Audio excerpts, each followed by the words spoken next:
جو جنت میں گئے ہیں لوگ، انہوں نے دنیا میں صبر کیا، تو اب ہم یہاں پر بھی صبر کر کے دیکھ لیتے ہیں، کوئی ہو سکتا ہے ہمیں ہمیں اب یہاں سے چھٹکارا مل جائے، لیکن وہ چاہے وہاں پر صبر کریں، چاہے وہ بے قراری کریں، جو مرضی کریں، جس طرح کا مرضی معاملہ کریں، وہاں سے ان کو اب بھاگنے کی جگہ نہیں ملے گی۔ وہاں پر اللہ تعالیٰ کی پکڑ اتنی سخت ہے کہ اللہ تعالیٰ کی فضل اور اس کی رحمت کے علاوہ وہاں پر کسی کے اوپر کوئی چیز کام نہیں آئے گی۔ وما علینا الا البلاغ المبین، یہیں پر رکتے ہیں آج۔ آج کی آیات میں بہت سخت آیات بھی تھیں، ان کی بہت زیادہ تشریحات جو ہیں وہ بھی موجود ہیں۔ اللہ تعالیٰ سے خاص دعا ہے کہ اللہ تعالیٰ ہمیں جہنم کے آگ کے کسی بھی درجے کی آگ اور کسی بھی درجے کی سزا سے ہم اللہ تعالیٰ محفوظ رکھے، اور اللہ تعالیٰ ہمیں دنیا میں اس قابل بنائے کہ ہماری مہلت ختم ہونے سے پہلے ہمارے نامہ اعمال میں کم از کم اتنے ثواب یا اتنے اعمال ضرور ہوں کہ ہم جب قیامت کے دن اٹھیں تو ہم ان کامیاب لوگوں میں شمار ہوں جو دنیا میں ہی، جو پہلے ہی راؤنڈ میں کامیابی کے ساتھ جنت میں داخل ہوں گے۔ آمین یا رب العالمین۔ آج کے سبق کی نسبت سے اگر کچھ ایڈ کرنا چاہ رہے ہیں تو آپ کر سکتے ہیں، وگرنہ ہم اگلی ٹاپک کی طرف بڑھتے ہیں انشاءاللہ۔ جزاکم اللہ خیرا کثیرا۔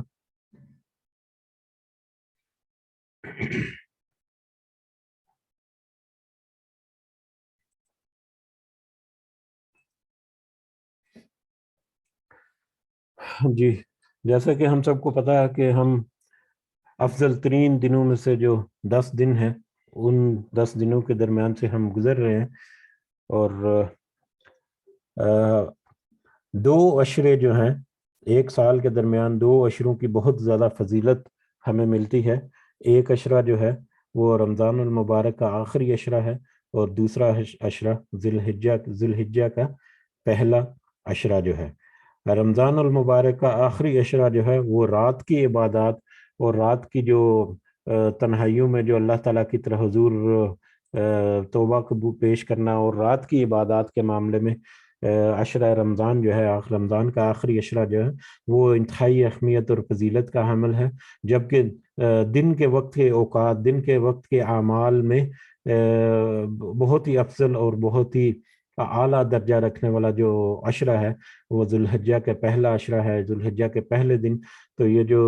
کچھ یہاں پر پیغامات ہیں، اس طرح کے پیغامات تو یقیناً آپ نے بہت سارے دیکھے ہوں گے، سوشل میڈیا پر بہت وائرل ہیں، تو جس طرح کے بھی آتے ہیں کوشش کریں کہ ان کو ضرور ریویو کریں، اور جہاں تک ممکن ہو ان میں اپنا جو ہے روزمرہ کے معمولات جو ہیں یہ 10 دن کے، ان میں سے ضرور اپنائیں۔ اور جیسا کہ ذکر کیا تھا، ہماری سسٹر ہیں زاہدہ اقبال لاہور سے، وہ کچھ مطلب کچھ تبلیغ و ترویج کا کام جو ہے وہ کرتی رہتی ہیں، تو انہوں نے مجھے کہا تھا کہ وہ کچھ ذکر کرنا چاہ رہی ہیں، لیکن ایک تو کبھی کبھی ان کا نیٹ کا پرابلم ہوتا ہے جس کی وجہ سے وہ آن لائن نہیں ہو سکتی، یا ویسے کچھ وجوہات کی بنا پر انہوں نے مجھے اپنی آڈیو کلپ جو ہے وہ مجھے واٹس ایپ پہ بھیجا، اور انہوں نے مجھے ایڈوائز کیا، یا ان کی اجازت کے ساتھ میں یہ ویڈیو جو ہے آڈیو کلپ جو ہے وہ آپ کے ساتھ میں شیئر کروں گا، تاکہ انہی کی زبانی وہ جو ذکر کرنا چاہ رہی ہیں وہ آپ خود سن لیں۔ اس کا موضوع جو ہے یہ سامنے آپ کے سامنے ہے۔ اس بیان کا موضوع جو ہے وہ تکبیرات ہیں، کہ عشرہ ذی الحجہ جو ہے اس میں تکبیرات کی بہت زیادہ اہمیت ہے۔ یہ 2 حدیث جو ہیں یہ یہاں پر کوٹ کی ہیں، اس کو ہم دیکھ لیتے ہیں۔ پہلی جو حدیث ہے یہ مسند احمد کی ہے، سیدنا عبداللہ بن عمر رضی اللہ تعالیٰ عنہ سے روایت ہے، رسول اللہ صلی اللہ علیہ وسلم نے فرمایا، اللہ کے ہاں ان 10 دنوں میں، یعنی یہ عشرہ ذی الحجہ کے 10 دن جو ہے، ان 10 دنوں سے زیادہ عظمت والے کوئی دن نہیں، اور ان دنوں میں کیے جانے والے اعمال میں سے زیادہ کوئی عمل محبوب نہیں۔ ان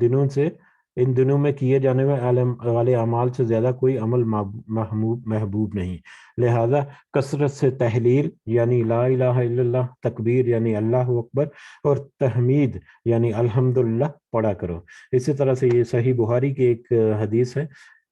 امام بخاری رحمۃ اللہ سے فرماتے ہیں کہ سیدنا عبداللہ بن عمر رضی اللہ تعالیٰ عنہ اور سیدنا ابو ہریرہ رضی اللہ تعالیٰ عنہ ان 10 دنوں میں بازار کی طرف نکلتے تو دونوں تکبیرات پڑھتے اور لوگ بھی انہیں دیکھ کر تکبیرات پڑھ دی. یعنی یہ دونوں صحابی رسول صلی اللہ علیہ وسلم جو ہیں وہ بازاروں کی طرف نکل جاتے اور تکبیرات کا اہتمام کرتے, تکبیرات پڑھتے, اور ان کے پیچھے پیچھے یا ان کا دیکھا دیکھی اس وقت کے لوگ جو ہیں وہ بھی تکبیرات پڑھتے. جو پہلے عشرہ جو ہے اس میں تکبیرات کا پڑھنا جہاں تک ممکن ہو وہ بھی ایک بہت اہمیت کا حامل ہے ان دو احادیث کی روشنی میں. تو ان تکبیرات کے بارے میں ہماری جو محترمہ باجی ہیں وہ کیا کہتی ہیں اس کو ہم سنتے ہیں انشاءاللہ. السلام علیکم ورحمۃ اللہ وبرکاتہ. وعلیکم السلام. نحمدہ و نصلی علی رسولہ الکریم. اما بعد فاعوذ باللہ من الشیطان الرجیم. بسم اللہ الرحمن الرحیم. ربی اشرح لی صدری ویسر لی امری واحلل عقدۃ من لسانی یفقہوا قولی. ربی یسر ولا تعسر وتمم بالخیر. آج کی ہماری گفتگو کا موضوع ہے تکبیرات کا فہم و ادراک. اللہ رب العزت نے سورہ بقرہ کی آیت نمبر 185 میں ہمیں حکم دیا وَلِتُكَبِّرُوا اللَّهَ عَلَى مَا هَدَاكُمْ کہ اللہ کی بڑائی بیان کرو اس طرح جیسے اس نے تمہیں ہدایت دی. اسی طرح پھر بنی اسرائیل کی آیت نمبر 111 میں اللہ تعالیٰ نے ہمیں حکم دیا نبی صلی اللہ علیہ وآلہ وسلم کی زبانی وَقُلِ الْحَمْدُ لِلَّهِ الَّذِي کہ اے میرے پیغمبر آپ کہہ دیجئے سب تعریف اللہ کے لیے الذی لم یتخذ ولدا کہ جس نے کوئی اولاد نہیں بنائی ولم یکن لہ شریک فی الملک اور نہ ہی بادشاہت میں اس کا کوئی شریک ہے ولم یکن لہ ولی من الذل اور نہ ہی عاجز ہونے کی وجہ سے کوئی اس کا مددگار ہے وکبرہ تکبیرا اور اس کی بڑائی بیان کر خوب بڑائی بیان کرنا. تو اللہ تعالیٰ کے اس حکم کے پیش نظر ہم اللہ تعالیٰ کی بڑائی بیان کرتے ہیں مختلف اوقات میں نماز شروع کرتے ہوئے اور نماز کے مختلف اراکین کو ادا کرتے ہوئے. ہماری جو اذان ہے اس کی ابتدا بھی اللہ اکبر سے ہوتی ہے. اسی طرح ذوالحجہ کے پہلے عشرے میں بھی نبی صلی اللہ علیہ وآلہ وسلم کا بھی معمول تھا کہ آپ کثرت سے تکبیرات پڑھتے. اسی طرح عیدین کے موقع پر آپ صلی اللہ علیہ وآلہ وسلم تکبیرات پڑھتے اور حضرت ابن عمر رضی اللہ تعالیٰ عنہما اور حضرت ابو ہریرہ رضی اللہ تعالیٰ عنہ ان کے بارے میں صحیح بخاری کی حدیث ہے کہ وہ دونوں کثرت سے ان دنوں میں بازار میں نکل جاتے اور اونچی آواز سے تکبیر پڑھتے تاکہ دوسرے لوگ بھی ان کو دیکھ کر تکبیر پڑھیں. تو سب سے پہلے ہمارے لیے یہ جاننا ضروری ہے کہ تکبیر ہے کیا, یعنی اس کا فہم و ادراک ہمارے اوپر لازم ہے کہ جب تک ہمیں سمجھ نہیں ہوگی کہ ان کلمات کا جو ہم اپنی زبان سے ادا کرتے ہیں اللہ اکبر لا الہ الا اللہ اللہ اکبر وللہ الحمد, تو ان کلمات کا فہم ہمیں جب تک حاصل نہیں ہوگا تب تک ہم تکبیر کی روح تک نہیں پہنچ سکتے. اور جب تک ہمیں سمجھ نہیں ہوگی کہ ان کلمات کا مطلب کیا ہے, ان کا مقصد کیا ہے, تو ہمیں پھر وہ مزہ نہیں آئے گا جو ہمیں ان کلمات کو ادا کر کے وہ کرنے سے سرور ملنا چاہیے. تو اس لیے آج کی جو ہماری گفتگو ہے اس کا موضوع ہوگا تکبیرات کا فہم و ادراک, کہ ہم یہ جانیں کہ یہ تکبیر کیا ہے, ان کلمات کو ہمیں کثرت سے پڑھنے کا حکم دیا گیا ہے تو ان کا مطلب کیا ہے. تو سب سے پہلے ہم دیکھیں گے کہ ان تکبیرات کی ابتدا کس لفظ سے ہو رہی ہے. اللہ اکبر, اللہ یہ اللہ کا ذاتی نام ہے جو کسی اور سے منسوب نہیں ہو سکتا, جس کے بارے میں سورہ مریم میں اللہ تعالیٰ نے فرمایا کیا تو کوئی اس کا ہم نام جانتا ہے, یعنی کہ اللہ کا کوئی ہم نام نہیں ہے. یہ اللہ تعالیٰ کا ذاتی نام ہے جس کے اندر اللہ تعالیٰ کے تمام اسماء و صفات آ جاتے ہیں جو اللہ تعالیٰ نے ہمیں سکھائے یا اللہ تعالیٰ نے ہمیں نہیں سکھائے. اب اللہ تعالیٰ کا مطلب ہے حقیقی معبود. ڈاکٹر سعید بن علی قحطانی رحم اللہ اپنی کتاب شرح اسماء اللہ الحسنی اس کے اندر لکھتے ہیں کہ اللہ اس ذات کو کہا جاتا ہے جو حقیقی معبود ہے, جو اپنی تمام مخلوق پر عبادت اور بندگی کا حق رکھتا ہے. اسی طرح علامہ ابن کثیر رحم اللہ نے لکھا کہ اللہ جو ہے رب و تبارک و تعالیٰ کا نام ہے، یہی اسم اعظم ہے، کیونکہ یہ تمام عمدہ صفات کے ساتھ موصوف ہوتا ہے، جیسا کہ سورۃ الحشر کی آخری 3 آیات کے اندر اللہ تعالیٰ نے بتایا هو اللہ الذی لا الہ الا ہوا، کہ اللہ وہ ذات ہے لا الہ الا ہوا، کہ جس کے علاوہ کوئی سچا معبود نہیں، اور کون ہے؟ عالم الغیب والشہادہ، جو غیب اور حاضر کو جاننے والا ہے، هو الرحمن الرحیم، وہی بے حد رحم والا نہایت مہربان ہے، هو اللہ الذی لا الہ الا ہو، وہی اللہ ہے جس کے علاوہ کوئی سچا معبود نہیں، الملک جو بادشاہ ہے، القدوس جو بہت پاک ہے، السلام جو سلامتی والا ہے، المؤمن جو امن دینے والا ہے، المحیمن جو نگہبان ہے، العزیز جو سب پر غالب ہے، الجبار جو اپنی مرضی چلانے والا ہے، المتکبر جو بے حد بڑائی والا ہے، سبحان اللہ عما یشرکون، اللہ تعالیٰ پاک ہے ان تمام سے جن کو وہ شریک ٹھہراتے ہیں، هو اللہ وہی اللہ ہے، الخالق جو خاکہ بنانے والا ہے، الباری جو ڈھالنے والا ہے، المصور جو تصویر بنانے والا ہے، لہ الاسماء الحسنی، اس کے لیے اچھے اچھے نام ہیں، یسبح لہ ما فی السماوات والارض، زمین و آسمان کی ہر چیز اسی کی تسبیح بیان کرتی ہے، وہو العزیز الحکیم، اور وہی سب پر غالب کمال حکمت والا ہے۔ تو اسی طرح آیت الکرسی کے اندر اللہ تعالیٰ نے فرمایا کہ اللہ وہ ہے جس کے علاوہ کوئی سچا معبود نہیں، وہ ہمیشہ زندہ رہنے والا ہے، جو بغیر سہارے کے خود بھی قائم ہے اور دوسروں کو بھی قائم رکھنے والا ہے۔ تو جب تک ہمیں اپنے رب کی پہچان نہیں ہوگی تب تک کسی بھی نیکی کو کرنے کا کوئی فائدہ نہیں ہوگا۔ تو اللہ کی پہچان، اپنے خالق کی پہچان بہت ضروری ہے۔ تو اس لیے آج انشاءاللہ ہم کوشش کریں گے کہ ہم اپنے رب کی کچھ پہچان حاصل کر سکیں۔ لفظ اللہ تعالیٰ کا، لفظ جو اللہ ہے یہ اللہ تعالیٰ کا ذاتی نام ہے، یعنی کہ اللہ وہ ہے جس سے بڑا کوئی وجود انسان تصور ہی نہیں کر سکتا، اور اللہ وہ ہے جو ہر چیز سے بڑا ہے۔ اس کے بعد دوسرا لفظ ہے اکبر۔ اکبر جو ہے یہ اللہ تعالیٰ کے ناموں میں سے ایک نام ہے کہ جس کا مطلب ہے کہ موجودات میں سے سب سے زیادہ کامل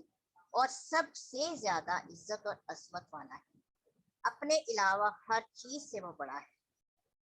تو اس کلمے کے اندر اللہ تعالیٰ کی بڑائی بیان کی جا رہی ہے کہ وہ ایسی ذات ہے جس سے اونچا کوئی نہیں، یعنی اس سے بڑا وجود انسان تصور ہی نہیں کر سکتا۔ اور اس سے آگے جو کلمات ہیں، لا الہ الا اللہ، اللہ کے علاوہ کوئی بھی سچا معبود نہیں، لا الہ نہیں کوئی معبود جس کی عبادت کی جائے، لا الہ نہیں کوئی جو ہمیں پیدا کر سکے، لا الہ نہیں کوئی جو ہماری جو بیماری کو موت اختیار کرنے والا ہے، یعنی جو ہماری موت کا اختیار رکھتا ہو، لا الہ کوئی ایسا نہیں جو ہمیں شفائیں دے سکتا ہو، لا الہ کوئی ایسا نہیں جو ہمیں بیماری میں مبتلا کر سکتا ہو،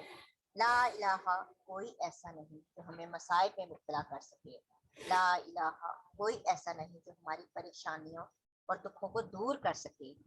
لا الہ کوئی ایسا نہیں جس کی زمینوں میں بادشاہت ہو، لا الہ کوئی ایسا نہیں جو آسمان کی بادشاہت کا مالک ہو۔ اللہ مگر اللہ، وہی اولادیں دیتا ہے، اور اس کی بہترین مثال ہمارے سامنے انبیاء کی زندگیاں ہیں۔ حضرت زکریا علیہ السلام کی زندگی کو اگر آپ اسٹڈی کریں سورہ مریم میں اور سورہ آل عمران میں بھی، اور 16ویں پارے میں اللہ تعالیٰ نے بتایا کہ زکریا علیہ السلام پیغمبر ہونے کے باوجود اتنے بڑھاپے تک بے اولاد رہے، تو جب اللہ نے ان کو بیٹا عطا کیا تو اولاد دینے کا جو اختیار بھی صرف اللہ تعالیٰ کے پاس ہے۔ تو اگر یہ اختیار مخلوقات میں سے کسی کے پاس ہوتا تو سب سے پہلے یہ اختیار انبیاء کے پاس ہوتا۔ ابراہیم علیہ السلام بھی اولاد مانگتے ہیں تو کس سے مانگتے ہیں؟ اللہ سے۔ تو اولادیں دینے کا اختیار صرف اور صرف اللہ کے پاس ہے۔ اب حضرت یونس علیہ السلام جب مچھلی کے پیٹ میں تھے تو انہوں نے کیا دعا مانگی؟ لا الہ، کوئی سچا معبود نہیں، الا انت، مگر تو مجھے کوئی نہیں بچا سکتا، مجھے صرف تو ہی نجات دے سکتا ہے، سبحانک، تو پاک ہے، انی کنت من الظالمین۔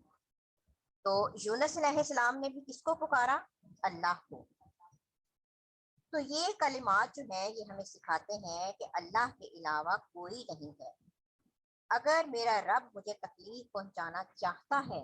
تو پوری کائنات مل کر میرا فائدہ نہیں کر سکتی، اور پوری کائنات مل کر مجھے فائدہ پہنچانا چاہے اور میرے رب نے میرے ساتھ تکلیف کا ارادہ کیا ہے تو پھر پوری کائنات مجھے فائدہ نہیں پہنچا سکتی۔ لا الہ الا اللہ، جب سے سارے اختیارات اللہ کے پاس ہیں تو پھر عبادت کا مستحق بھی وہی ہے، رزق بھی صرف اللہ دیتا ہے۔ تو ہمیں عقائد کی انشاءاللہ اصلاح کرنی ہے۔ اس مبارک اشرے کے اندر ہمیں ان تکبیرات کے ایک ایک لفظ پر غور کر کے تو ان تکبیرات کو پڑھنا ہے۔ زبان سے ہی ادائیگی نہیں ہم نے کرنی، جب ہم تکبیرات پڑھ رہے ہوں تو ہمارے جو اعضاء ہیں ان کو بھی پتہ ہو، ہمارے دماغ کو بھی پتہ ہو، ہمارے دل کو بھی پتہ ہو کہ میں کس سے باتیں کر رہی ہوں، میں کس کی خوبیاں بیان کر رہی ہوں، میں کس کی بڑائیاں بیان کر رہی ہوں۔ تو لفظ اللہ، اللہ کا ذاتی نام ہے، پھر اللہ کی بڑائی بیان کی گئی اور بتایا گیا کہ اللہ کے علاوہ کوئی سچا معبود نہیں، اللہ اکبر، اللہ ہی سب سے بڑا ہے۔ حدیث میں آتا ہے کہ نبی صلی اللہ علیہ وآلہ وسلم نے فرمایا کہ بے شک اللہ کے 99 نام ہیں، جس نے انہیں شمار کیا وہ جنت میں داخل ہوگا۔ یہ صحیح بخاری کی حدیث نمبر 7392 ہے۔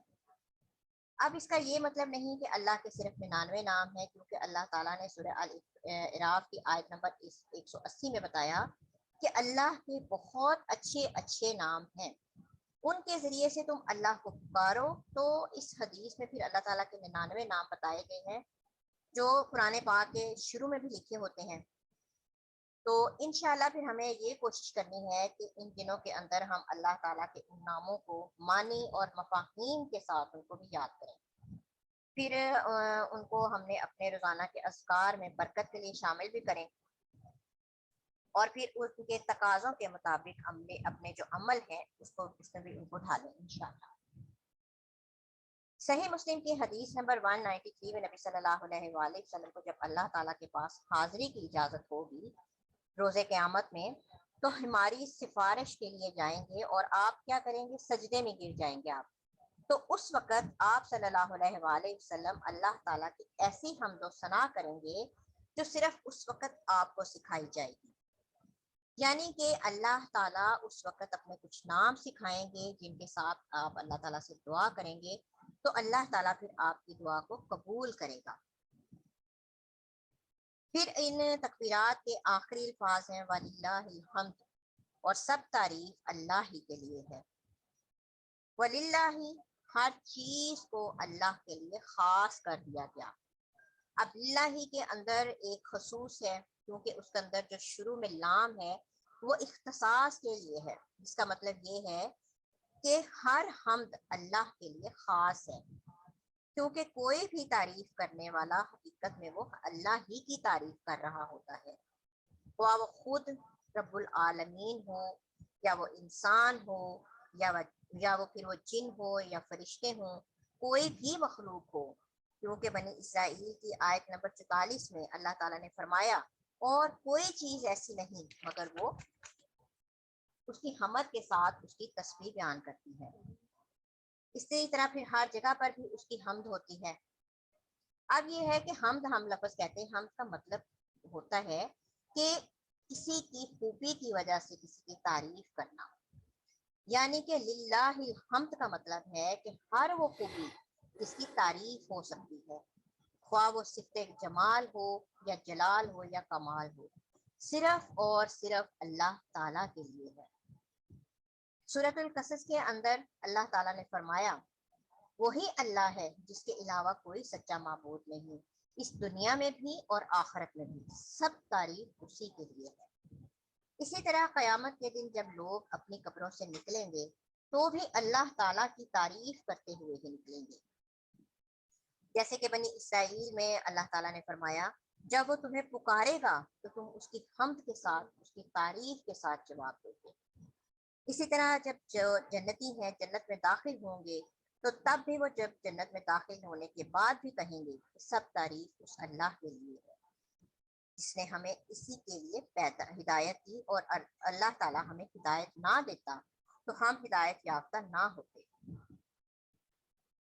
تو یہ کلمہ ہم ایک عظیم الشان حقیقت کا اس کا اظہار ہے، اور یہ کلمہ جو ہے کہ شکر بھی ہے اور ایک مکمل دعا بھی ہے۔ اسی طرح نبی صلی اللہ علیہ وآلہ وسلم نے فرمایا کہ سب سے افضل ذکر لا الہ الا اللہ ہے، اور سب سے افضل دعا الحمدللہ ہے۔ یہ ترمذی کی حدیث ہے۔ تو اگر ہم ان ساری باتوں کو ذہن میں رکھ کر یہ کلمات ادا کریں گے تو کیا ہمیں سرور نہیں ملے گا؟ ضرور ملے گا۔ اس لیے ہم نے انشاءاللہ اب اس عشرے میں جب تکبیرات پڑھنی ہے تو ان تمام باتوں کو ذہن میں رکھتے ہوئے، سمجھتے ہوئے کہ میں کس سے بات کر رہی ہوں، میں کس کی تعریفیں کر رہی ہوں، تو ذرا سوچئے کہ مخلوقات میں سے اگر ہم کسی سخی کے پاس جائیں اور ہم اس کے منہ پر صرف اس کی تعریف ہی کریں تو وہ اپنی تعریف سن کر ہی ہمیں نواز دیتا ہے اور منہ سے مدعا بیان کرنے کی ضرورت ہی پیش نہیں آتی۔ تو رب العالمین جو جواد ہے، سب سے بڑا سخی ہے، کیا وہ اپنی تعریف پر خوش نہیں ہوگا؟ نبی صلی اللہ علیہ وآلہ وسلم نے فرمایا کہ ایسا کوئی نہیں جسے اللہ سے زیادہ اپنی تعریف پسند ہو، اس لیے اس نے خود بھی اپنی تعریف کی ہے۔ یہ صحیح بخاری کی حدیث ہے۔ تو یہ تکبیر اللہ اکبر لا الہ الا اللہ اللہ اکبر وللہ الحمد، تو انشاءاللہ جب ان تمام باتوں کو ہم ذہن میں رکھ کے اپنے رب کی تعریف کریں گے تو پھر ہمیں ضرور مزہ بھی آئے گا اور ثواب بھی بڑھ جائے گا۔ تو اللہ تعالیٰ سے دعا ہے کہ اللہ تعالیٰ ہم سب کو توفیق عطا فرمائے، ہم سب سے راضی ہو جائے۔ یا الہی ان مبارک دنوں میں ہمیں رحمتیں اور برکتیں سمیٹنے کی توفیق عطا فرمائیے۔ یا الہی ہم سب سے راضی ہو جائیے، ہم سب کی نیک حاجات کو پورا کیجیے۔ آمین یا رب العالمین۔ السلام علیکم ورحمۃ اللہ وبرکاتہ۔ آمین یا رب العالمین۔ جی، یہ تکبیرات کے موضوع پر ایک اہم بیان تھا جو ہماری بہت ہی محترم سسٹر زاہدہ اقبال لاہور سے انہوں نے مجھے بھیجا تھا، اور آج وہ محفل میں بھی ہیں یہاں پر۔ تو سب سے پہلے تو ان کا بہت شکریہ ادا کرتے ہیں، اللہ تعالیٰ انہیں جزائے خیر دے اور انہیں مزید اس میں کامیابی عطا فرمائے کہ مزید رہنمائی کر سکیں دوسروں کی۔ اور اس کے ساتھ یہ دعا بھی ہے کہ اللہ تعالیٰ ہمیں جو انہوں نے کہا وہ بھی بہت اچھی طرح سے ہمیں سمجھنے کی اللہ تعالیٰ توفیق عطا فرمائے، اور اس کا فائدہ ہم اس دنیا میں اٹھا سکیں، ہمیں اس قابل بھی کرے، اور اس فائدے کے ساتھ ساتھ ہمیں اس دنیا میں کے علاوہ آخرت میں بھی اس کا اجر جو ہے وہ ہمارے نامہ اعمال میں لکھا جائے انشاءاللہ۔ آمین۔ جی، اگر کسی کو کوئی پوائنٹ ایڈ کرنا ہے اس زمین میں یہ کچھ، یا کبھی کچھ بھی آپ پیش کرنا چاہیں تو آپ ضرور رابطہ کریں، تو انشاءاللہ ہم ضرور ڈسکشن کریں گے۔ جزاکم اللہ خیراً کثیرا۔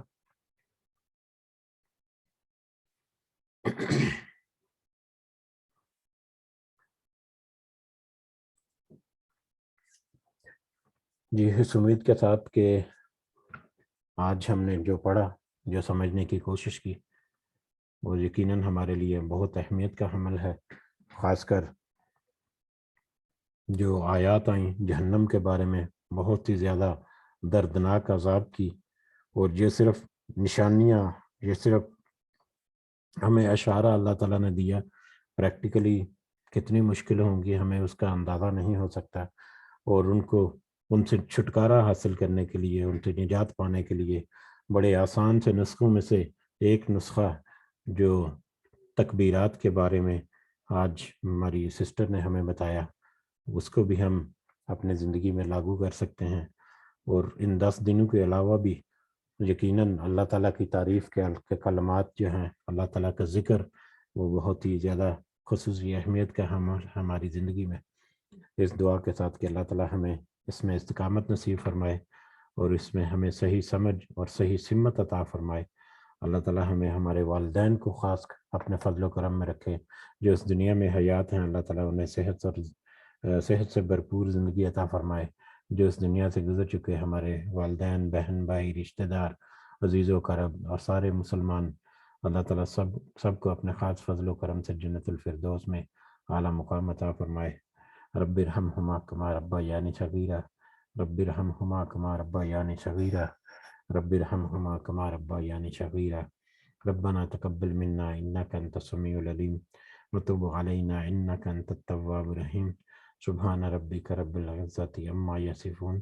وسلام علی المرسلین والحمد للہ رب العالمین۔ سبحانک اللہم وبحمدک اشہد ان لا الہ الا انت استغفرک واتوب الیک۔ جزاکم اللہ خیرا۔ السلام علیکم ورحمۃ اللہ وبرکاتہ۔